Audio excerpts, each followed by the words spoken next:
Hello everyone, তো তোমরা সবাই কেমন আছো? আজকে আরও একটা নতুন রকম ভিডিও নিয়ে চলে এসেছি। এই যে বটলটা দেখছো, এটা একটা স্টিলের বটল।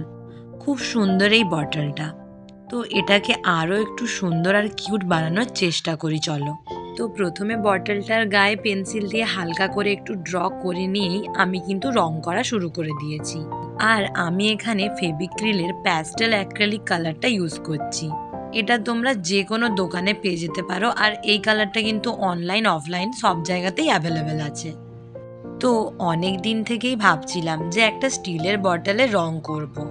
তারপর একদিন বন্ধুদের সাথে বিশাল গেছিলাম, তো সেখানেই আমার এইটা পছন্দ হয়। আর এই বটলটা কিন্তু প্রথম থেকেই এরকম কালার করা, মানে বেসটাই লাইট গ্রিন আর হোয়াইট কালারটা কিন্তু আগে থেকেই করা ছিল, যেরকমটা প্রথমে আমি তোমাদের দেখিয়েছিলাম। তো আমি এটা ভাবিনি যে এরকম আগে থেকেই রং করা কিছু পেয়ে যাব। প্রথমে আমি নর্মাল স্টিলের যে কালার হয় সেরকম বটলগুলোই দেখছিলাম, বাট ওগুলোর কোয়ালিটি খুব একটা ভালো ছিল না।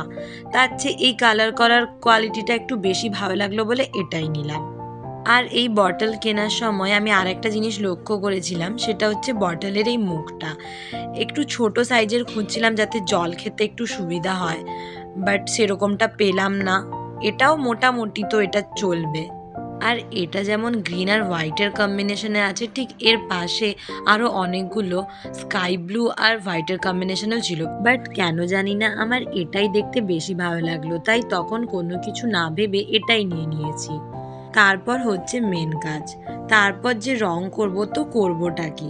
সত্যি বলতে খুব বেশি ভাবতে হয়নি এইটা রং করার সময়।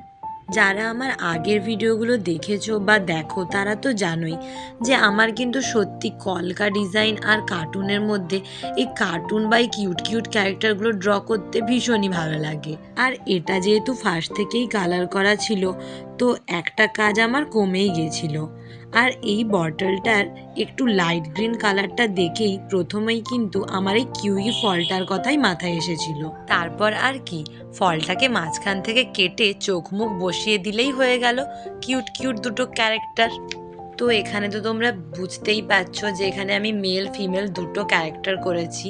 যার মাথায় একটা পিঙ্ক বো দেওয়া আছে, ওটা হচ্ছে ফিমেল ক্যারেক্টারটা।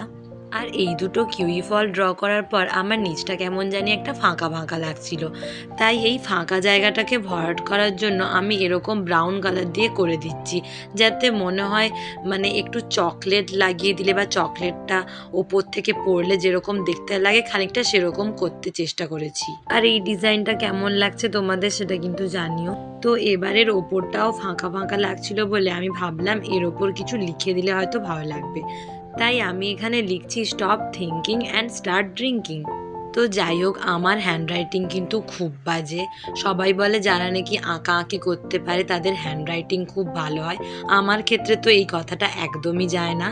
তার ওপর এরকম একটা স্লিপারি বটলের ওপর আমি যখন লিখছিলাম তখন একটু প্রবলেম হচ্ছিল, বাট তবুও আমি আমার বেস্ট দেওয়ার চেষ্টা করেছি।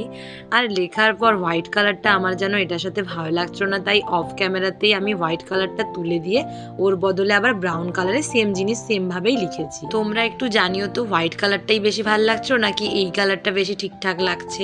তারপরে কিন্তু কালারটা ভালোভাবে শুকিয়ে গেলেই আমরা ভালোভাবে ভার্নিশ করে কাজটা কমপ্লিট করব। তো এবার তোমরা এই বটলটা দেখে আমাকে কমেন্টে জানাও যে এই বটলটা তোমাদের কেমন লাগছে। আমি কি এটাকে কিউট আর সুন্দরভাবে সাজিয়ে তুলতে পেরেছি? অবশ্যই কিন্তু কমেন্ট করে জানাবে সবাই।